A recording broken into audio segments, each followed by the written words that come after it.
All right, good afternoon, everyone.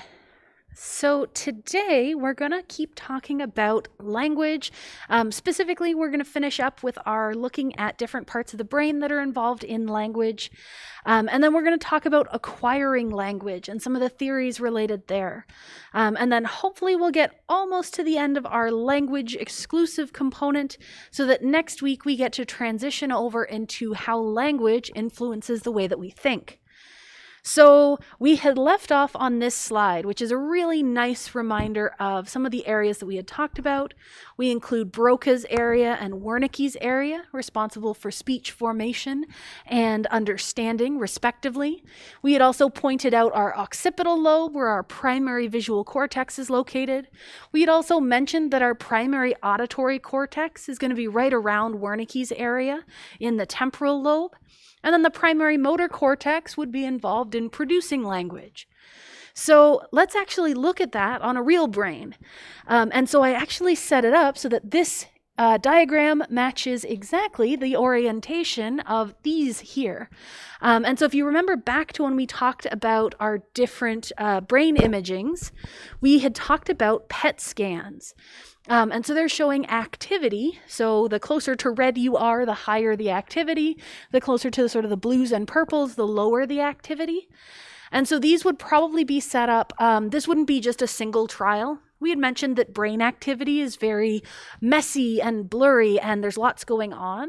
So they'd probably do a lot of different trials and average them together.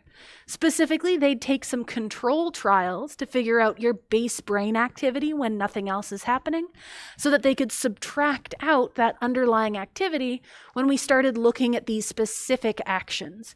So here we're looking at hearing words.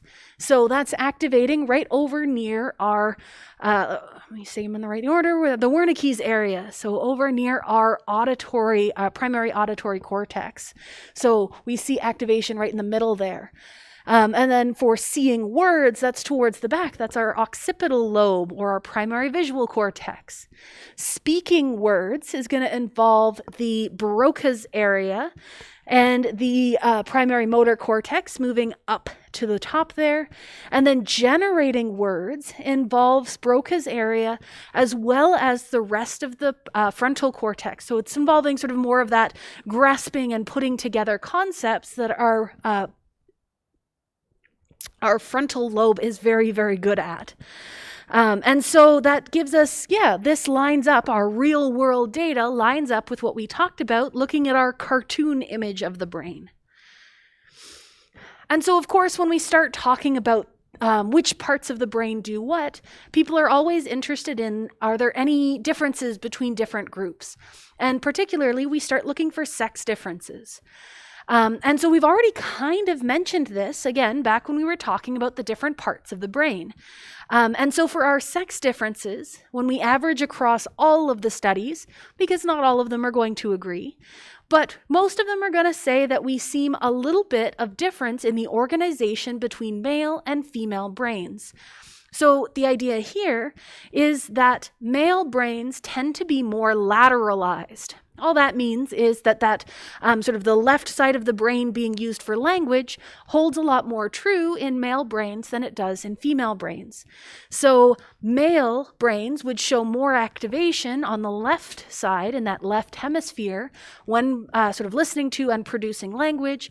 And then female brains would be showing very sort of equally split or bilateral distribution of those language areas. And the really cool part here is that if we see damage to the left hemisphere, males are more likely to exhibit aphasic symptoms. And so that means that if there's damage to that left hemisphere, they're going to have more trouble understanding and or producing speech, depending on where the damage is. Whereas in females, because of that sort of diffused spreading out of those language abilities, damage to the left hemisphere is less detrimental because some of that ability is preserved in the right hemisphere. So they're a lot more resistant to left hemisphere damage. And so again, if we wanted to see some actual data showing this, we can look at this time fMRI. still looking at brain activation, just with a slightly different method.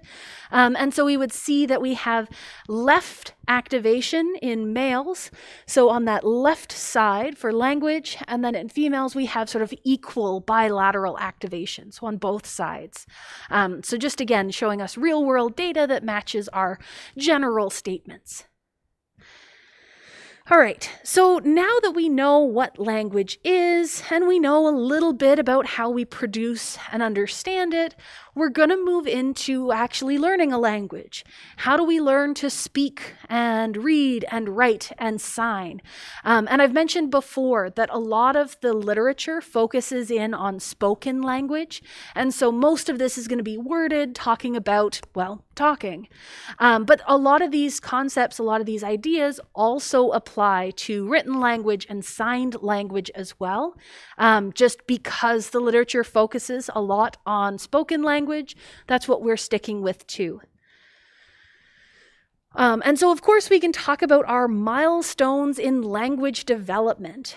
Those who study developmental psychology like to look at sort of how old are we when we hit certain abilities. So what are we capable of at 6 months of age, at 12 months, at 18, at 24? And we like to see that a lot of human abilities are fairly consistent. So once we hit a certain age, most of us have the same general abilities. And so for language, it's just the same. When we're born, we have our sort of initial vocalizations. We will cry and coo and babble. Babbling is the one that we really care about here, and that's because babbling is when we're just producing basically random sounds. So at birth, humans have this interesting trait where the things that we babble at just after birth, we produce sounds that sort of match the phonemes of all possible languages. So when we're born, we don't just babble in the language that our parents speak. So we wouldn't just babble in English or whatever that you were taught at home. You can babble using sounds that would be useful in any language. And that's going to be one of our first pieces of evidence for some biological sort of effects underlying our language abilities. So maybe we have some innate language ability that allows us to produce any possible language-related sound at birth. As we get older, so getting into 6 months of age, those babbling sounds are going to start resembling our surrounding language. So we're focusing in on the language that is spoken around us. So usually our parents' language, our guardians' language, the language of our home. And so we'll start dropping those phonemes that don't match our language. So if we're being exposed to English, then we're going to drop anything that isn't required for English, mostly because we're not hearing it. And children like to imitate sounds that they hear, so they're going to be producing sounds that they hear in the language spoken around them, and they're going to drop the ones that they don't hear. By the time they hit that 1 year mark, we start seeing our first word. And again, we see a lot of cross-cultural similarities here. This is probably less likely due to sort of a biological underpinning. That whole, we produce all possible sounds because some genetic aspect sets us up to. With this first word thing, it's probably because most parents, when they're engaging with their children, will be saying the names that you'd refer to your parents by. So mom and dad, or mama and dada, those are usually children's first words because that's what they hear the most. And so we see that across different cultures. They're going to say their words for their parents as one of the first things that they say. And we actually see this interesting distinction here. By the time we hit 1 year of age, there's a pretty dramatic difference in our receptive language versus our expressive language.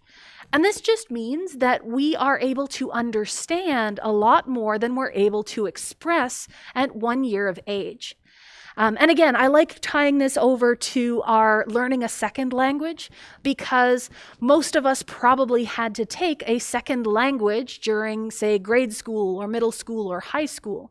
So we actually remember that. Whereas learning our primary language, we don't have memories of that. We were too young. So I always liken it to our second language just because it's a little bit easier to connect with. And when we start talking about being bilingual, we'll actually talk about the fact that acquiring a second language isn't all that different from acquiring a first. But if you think of it, at least for myself, my pandemic hobby was learning French, and I find that I'm really good at reading French. I can also hear it and get the vague idea of what's going on, but I have a lot of trouble producing grammatically correct French sentences. So I have a lot of receptive language. I understand a lot of what's being said or a lot of what I'm seeing, but I have a lot of trouble producing expressive language. I struggle to put those things back into words. So we see the same thing in toddlers, where you can tell a child that they should do something or that they should not do something, and they understand those concepts, but they couldn't necessarily express those concepts themselves. So we have that disconnect between what they understand and what they can produce. Continuing on in our milestones, we go up to this 18 to 24 months range. And with a lot of these milestones, as we get further on in our developmental trajectory, we start seeing more broad ranges. And that's just because we start, as we get away from the beginning, at birth, we're all going to be at about the same level, but we see a lot more individual differences as time goes on, hence more variability as time goes on. But at this sort of year and a half to 2 years mark, we start seeing a massive explosion in our ability to produce words. So our vocabulary absolutely explodes. At this age, we can learn as many as 20 words a week, which is huge. So by the time we enter into first grade, our vocabulary might be as high as 10,000 words.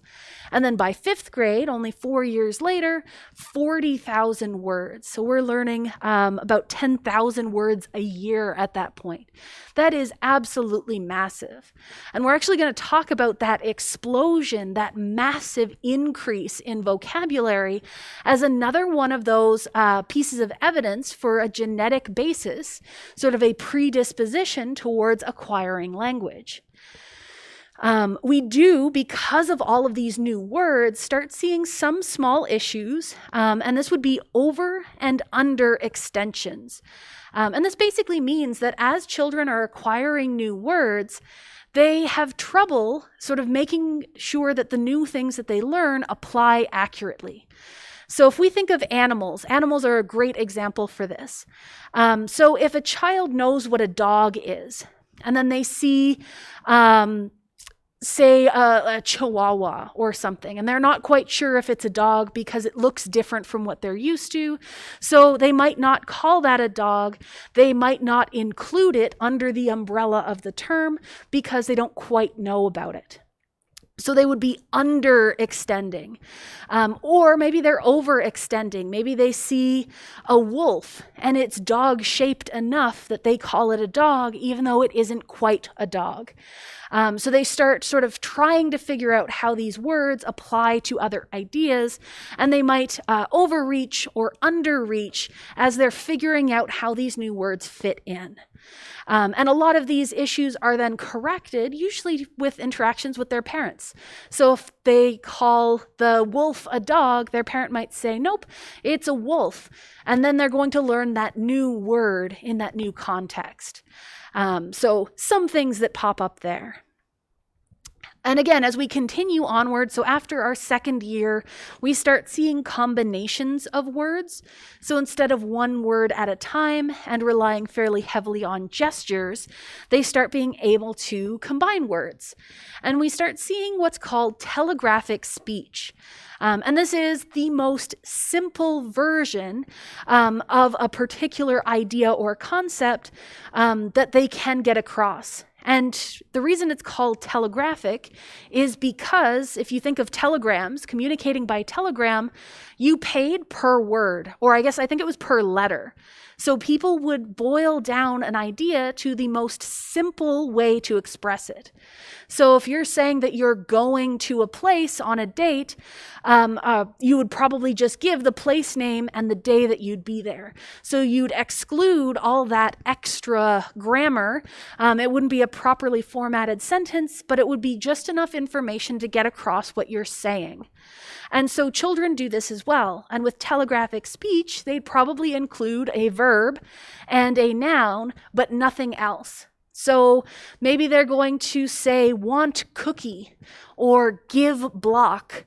So they're telling you exactly what they need, what they want you to do, and what thing you want them, or they want you to do it with. And that's it. So they don't have proper grammar, they don't have full sentences, they don't have all that extra stuff. They have just what's needed to get the point across. Hence telegraphic speech. And a lot of times when we start looking at sort of complexity of communication, we'll see it reported as mean length of utterance, or MLU. And this is basically just saying how long are your phrases. So before that 2 years of age, they'd probably be saying one word at a time. They get into that second year, they start their telegraphic speech. It's probably going to be 2 or 3 words at a time. But as we get older, we're going to be having longer and more complex statements. And so that mean length of utterance is probably going to go up pretty rapidly after this point. So a lot of times when you see graphs reporting sort of how complex communication is, they're usually focusing in on the length of the statements that are being made. All right, and then we get into our third year. So at the end of the third year, we start seeing more complex ideas. So this is when children start to grasp more conceptually complex concepts. We start seeing things like plural and past tense, so referring to things that aren't currently present or aren't currently happening, but have happened in the past. So again, adding in that complexity. We do see another one of those little issues in language production, and this time we're talking about over-regularization. And this is basically saying that children learn particular rules, so things like making a plural or looking at a past tense. Usually we add an S or an ED. And so children will assume that those rules apply to all words. But English is a very complex language, and we have lots of exceptions. So they would apply these general rules incorrectly, that is over-regularization, for those exceptions. And so they will learn, after parents correct them, that not all words follow the same rules for things like being pluraled or past tensed.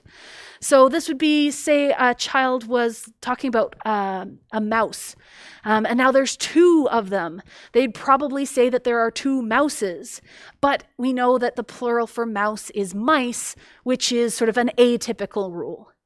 Or talking about past tense, if we're saying that the child comes home and they had gone to the store, they might say that we goed to the store, instead of saying that we went. So those would be over-regularizations. All right, and so this table does a really great job of summarizing some of those big milestones that we tend to hit at different ages. So we covered sort of the first bunch of them, and then as we get lower and lower on the list, we're just getting more and more complex. So we get into sort of 4 years is up to 5-word sentences. 5 years old, we're getting more complete syntax. We're starting to get proper sentences, and it gets a lot more complex. And 6, we're getting down into meta-linguistic awareness, just being able to sort of conceptualize more complex concepts is what I'm trying to say. So things like maybe you could ask them to imagine a situation, or think of something that doesn't happen, but what if? So if we said, what if humans didn't have thumbs? That's actually a really common one where they ask children to sort of conceptualize it. And when they're too young, they don't understand how your behavior would change if you couldn't use thumbs. But once they get into that sort of 6 years of age and above, they start thinking, okay, well, thumbs are how we grasp things, so we'd have to change how we interact with items. So that'd be sort of more complex thought processes. All right. And so I've kind of been hinting at the fact that there are these biological underpinnings to our acquisition of language. Because, of course, as we've been talking throughout this entire year, we've talked about the fact that there are sort of some biological or genetic components to a behavior, but there are also environmental components to a behavior. And so when people started looking at language acquisition, they said, okay, how much of it is biological? How much of it is environmental? Is it one or the other, or is it both? And of course, the early theorists at this point were saying it's all biological or it's all environmental. And that's where we're going to start. And so our look at biological only, we have lots of evidence that we've mentioned. So we know that children are going to develop language even without formal instruction. Children don't have to go to specialized schools to learn to speak functionally. Their parents are sufficient to teach them how to speak the language. Just hearing other people speak the language is enough to learn to speak it yourself. So we don't have to have formal instruction. We figure it out. That implies that we're set up to acquire that ability. We also see that there is a lot of commonalities between languages. And so the logic here is that not all languages share a common root. So there are sort of large gaps in between them. You might have sort of a category, so I think they call them the Romance languages. We can look at sort of French and Spanish and Italian have similar roots. So it makes sense that they would have similar structures. But we can have very, very different sort of roots for different languages, and yet they still get information across in the same way. You can still translate between those different languages even if they don't share a root. And all this means is that they seem to have a common deep structure. So we talk about things the same basic way, regardless of the language it is that we're talking in. So the surface structure might be different, but the concepts that we're talking about aren't exclusive to any one language. And we'll talk about how sometimes the framing of concepts varies a little bit, but we'll come back to that. We also see that our very young children have that ability to produce all possible phonemes. That's another one of those indicators of biological predisposition to acquire language. And then we start seeing this increase in ability to discriminate relevant sounds as we get older. So once we have been exposed to our native language, once we stop producing the phonemes of all the other languages, we actually see that we lose the ability to discriminate our non-native phonemes. So for someone who speaks a language that has very particular differences in inflection, they're attuned to pay attention to those differences in inflection. But someone who doesn't speak that language, who doesn't care about those very slight sound differences, we're going to lump them together. We can't tell the difference because we're not used to telling the difference. So these are some of the big ones that say, yeah, there's probably some aspect of language acquisition that's biologically based.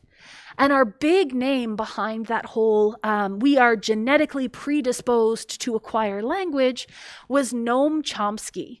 So you've probably heard that name if you've ever talked about language acquisition, because he was the big proponent of sort of getting this started. And he proposed that we have what's called a language acquisition device, or LAD. And so this LAD is a theoretical sort of genetic or somehow biological component that allows humans to acquire language. And so he went looking for, okay, is there a gene? Is there a set of genes? What is it that we can point to? What's the mechanism that allows language to occur? On the assumption that that biological foundation was going to be the full driver behind language acquisition. It is important to note that though he proposed this back in the 1980s, we still don't have a hard idea of what a language acquisition device would be. We don't have one mechanism that explains everything. So even though we do like this idea of, yes, there are biological aspects, we are predisposed to acquire language, we're not as 100% behind it. It isn't necessarily one thing that explains everything. So by now we should be used to the fact that we propose one concept and then somebody else comes up and proposes an opposite.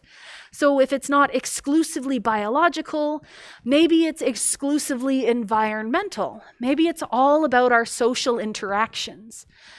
And so we start seeing the fact that we learn a lot from our parents, from our caregivers, from those around us. And we do see that there are what's called child-directed speech. And this is common between, again, multiple different languages. And these are high-pitched intonations. This is baby talk. So when parents and when most people talk to babies, they're going to talk in a very particular way. They're going to speak in a higher pitch, they're going to speak in simpler words, and they're going to speak in a way that holds and grabs that child's attention. And so the idea is that we are sort of, again, predisposed to produce those kinds of sounds because it holds children's attention. It makes it easier for them to learn a language if they're paying attention to someone speaking that language. And most of the time when we're interacting with young children, we are naming objects. So if they're interacting with a bear, you're going to talk to them about bears. If they're eating an apple, you're going to ask them about apples. So they tend to start associating those sounds, the words that you're using, with the things that they're interacting with. So if every time they eat an apple, someone talks about apples, they're going to make that connection that that thing that they like eating is an apple. And so this leads us to the idea of operant conditioning. So we've already talked about this. This is another one of those nice things where we get to carry on from stuff we talked about earlier. But we mentioned that B.F. Skinner was one of our behaviorists, and in particular, one of those over-the-top behaviorists. And he thought that operant conditioning on its own could explain pretty much every aspect of human behavior. And we had mentioned one of his quotes where he said that even language acquisition, our ability to speak language, could be entirely explained by operant conditioning alone. So his idea was that there is no biological pre-programming required. We can explain all of this using operant conditioning. And there is some evidence behind this. If we think about this in terms of positive reinforcement, so whenever a child says the right word, they pick up a bear and say the word bear, the parents are going to praise them. They're going to get positive reinforcement. If they pick up a bear and say the wrong word, if they call it a moose, then the parents are probably going to either ignore them, so non-reinforcement, or they will correct them. They'll say, no, that's a bear, in order to correct their behavior in the future. So we get that correction of inappropriate language, and we get positive reinforcement of appropriate language. So we're kind of having this differential reinforcement of options to encourage them to do the behavior that you want them to do. So we can also have a little bit of shaping in there from our chapter on learning, but we're going to get them to do the behavior that we want them to do a lot more often, and they're going to stop doing the unwanted behavior because it's not reinforced. And so it makes sense. Logically, it makes a lot of sense, but it doesn't necessarily fit all of the data that we have available to us. So as time has gone on and as researchers have tried to find evidence either for or against either the biological or learning-based theories, we've sort of built up some evidence against this. So the first thing against this is something we've already mentioned. Children learn words very, very quickly. As we said, as many as 20 words a week when they're 2 years old. That is a lot faster than could actually be accounted for by operant conditioning alone. That implies the involvement of some kind of underlying biological predisposition. We also see in studies that have looked at sort of exactly how parents and children interact, parents don't actually correct grammar. Parents focus in on correcting the deep meaning, the deep structure of what's said, but they focus a lot less on grammar. So if a child was talking about the fact that they goed to the store, if they indeed had just gone to a store, the parents might say, yes, you did. They're not going to correct that incorrectly past tensed word. They're going to focus on, yeah, you were at the store. But if they said that they goed to the store, but they actually went to the park, the parents would be more likely to say, no, you went to the park. And they focus on the fact that the place that you went was wrong and not necessarily the words that were wrong. So we don't see as much correction of grammatical errors, and yet children will still pick up correct grammar over time, even if it's not directly corrected. And so this sort of evidence against it just being biological, but also against it just being operant conditioning, it just being environmental, led us to this new idea. And so instead of saying that we have some kind of LAD, that language acquisition device, something that is entirely genetic, they said, okay, well, what if we have a LAS, a language acquisition support system? So they really fit this in to make the acronyms fit together. But this is basically saying, okay, if it's not exclusively genetic, maybe it's a combination. So this is talking about social factors, things in our environment that can help facilitate language learning. So it's not just biological, we also have social support systems that help us acquire language. And so maybe there's a little bit of both. We have some biological underpinnings and some environmental underpinnings, but it's not just one or the other. Okay. So the next concept I want to touch on is the idea of critical periods.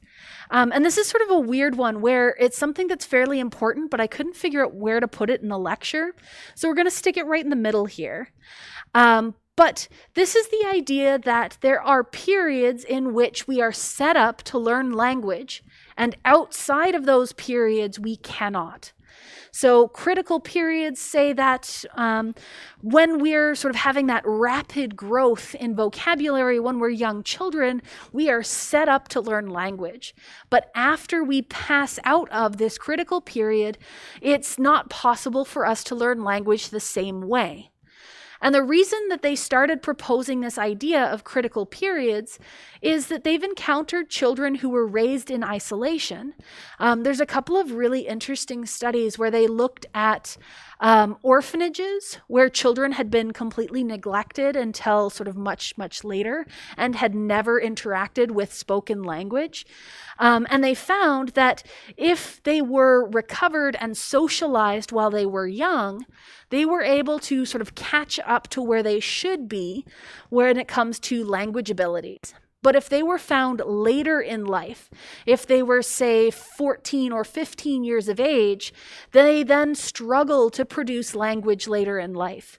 So it was, if you miss this window in which you can learn a language, then you can't learn it. And the idea here is that when we're younger, we have lots of plasticity. The idea that our brain is constantly changing and growing. And that's why for younger children, they're a lot more resilient for things like brain injuries. They're a lot more likely to recover with no detriments, even after pretty massive impacts on their brains. But as we get older, our plasticity tends to reduce. We still have a little bit. We can make some changes and we can make new connections, but it's nowhere as extreme as children. So the idea is that all of this extra flexibility, all of these new connections that children can make, are what's essential for them to acquire language. And interestingly, we actually see that this critical period isn't just for spoken language. They have the exact same sort of window in which it's easier to learn a language for sign language as well. So it's not just spoken. I do make a point at this, or I do want to make a point here that the way that critical periods are talked about, it implies that it's a hard cutoff, where once you hit that end date, once you're too old, you're never going to learn that language. But more recent literature and more recent studies have been showing that critical period might be a little bit too harsh. It is that, yes, we do have a period where it's easier to learn a language, but you can still learn language later in life with enough effort. So it's a lot more accurate to call it a sensitive period rather than a critical period, because critical implies that once you missed it, too bad. But if you've ever tried to, say, learn a language later on in life, you've figured out that, yeah, it's harder. It's a lot more difficult to learn when we're older, but it's still possible. So sensitive periods are a lot more accurate to what we actually observe. And we'll mention a little bit more later on when we talk about being bilingual, that it's easier to learn a language when you're younger, but it's not impossible to learn it when you're older. So sensitive periods are probably more accurate. All right, and then if we wanted to talk about the names, the proper names for those theories of language acquisition, we mentioned that Skinner was a behaviorist, so he was a pretty good example of that behaviorist school of thought as it came to language acquisition. So he cared all about operant conditioning, and he cared about those environmental influences. We also had Noam Chomsky, who was focusing on our sort of biological underpinnings. And to go along with that, him and people like him were called nativists. And this was basically saying that our language acquisition was innate, that there was a genetic predisposition to acquire language. And so those were our two competing schools at the beginning. Where we end up falling is somewhere in the middle. So after those two said it's all environment or it's all genetics, we end up with our interactionists. So this is when we start taking into effect we start considering our cognitive theories, start looking at social communication, and sort of this combination, this sort of bringing together of both options. And so we've given pretty good evidence for some environmental effects, as well as some evidence for biological predispositions. So this somewhere in the middle is a lot closer to where we sit nowadays in our ideas of language acquisition. And we're eventually going to move into talking about how our culture and language can start shaping and influencing our thought. But first, I wanted to take a brief detour to talk about bilingualism. And this is a very important concept, especially in Canada. A lot of the research on bilingualism has come from Canada because of the two official national languages. So because Canada uses both French and English, and it's very common to learn both languages in school, a lot of research has been done on acquiring a second language and whether it's beneficial or detrimental to acquire them both at the same time. And so within Canada, there are a couple of different ways that you can do this. And I like using the example of myself versus my cousins.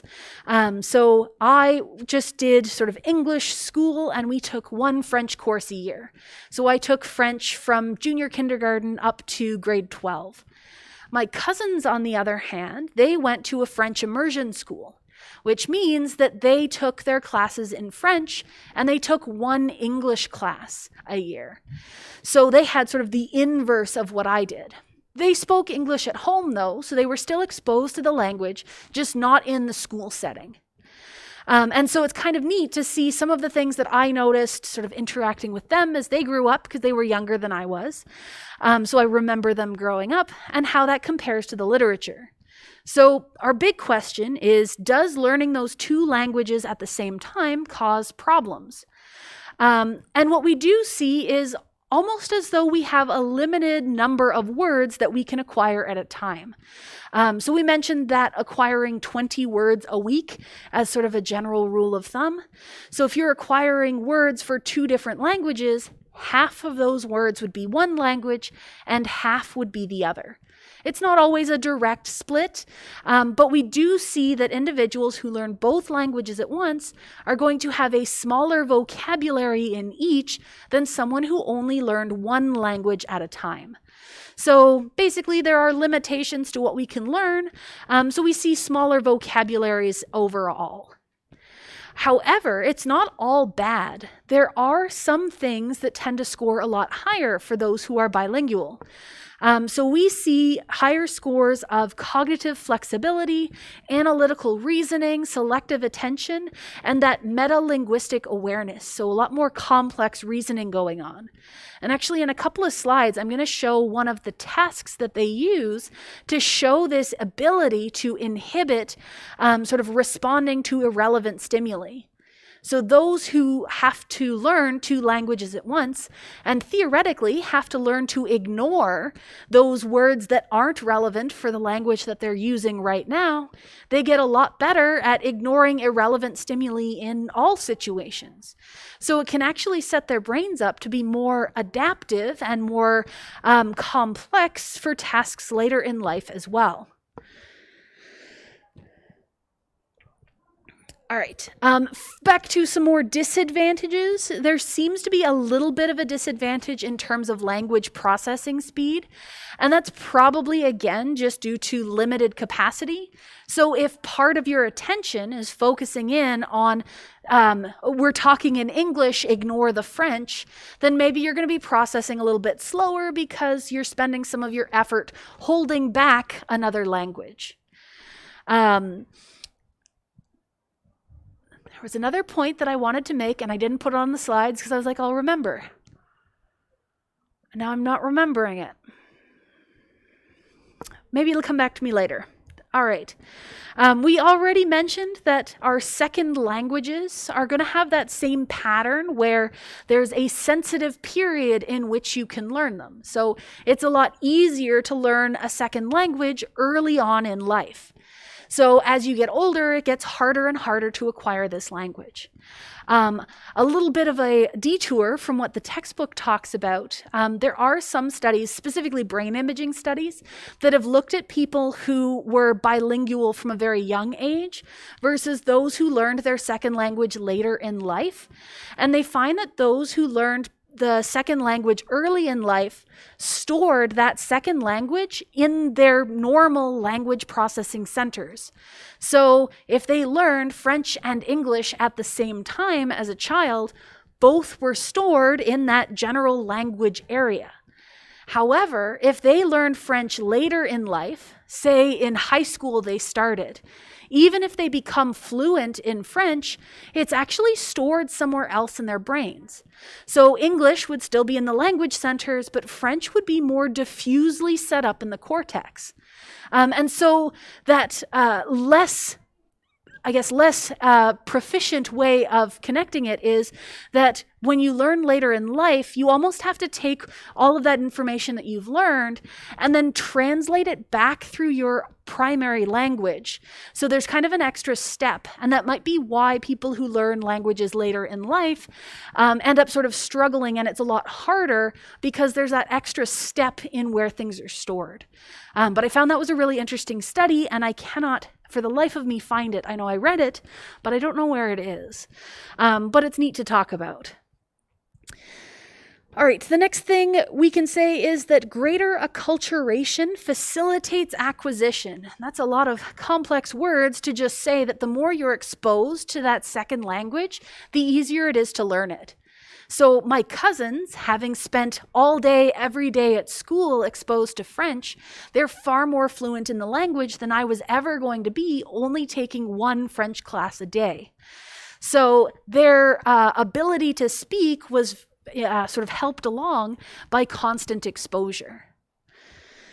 And we can kind of talk again, so that extra sort of cognitive processing, that ability to inhibit incorrect responses, that also ties into greater executive control, basically meaning that they're better at balancing tasks, better at multitasking, and better at doing more cognitively complex concepts at a single time. And then I have a couple of images here. I kind of realized that this was just looking at our vocabulary as we age.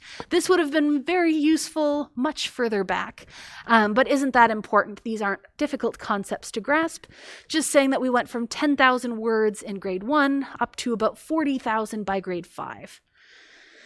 What I wanted to show was this setup here. And so this is learning or looking at our ability to ignore irrelevant details. So this is some of that higher cognitive stuff that individuals who are bilingual or more are better at. And so for this experimental setup, they have 2 keys. Typically, you're going to have your hands on a board, and your left hand would be on the X key, and then your right hand would be on the 0, just because they're sort of opposite ends of the keyboard. And they would say, okay, so your left hand, that X key, is going to be red and square, and then the right hand, the 0, is going to be blue and circle. And at the start of the task, they're going to say, okay, pay attention to colors.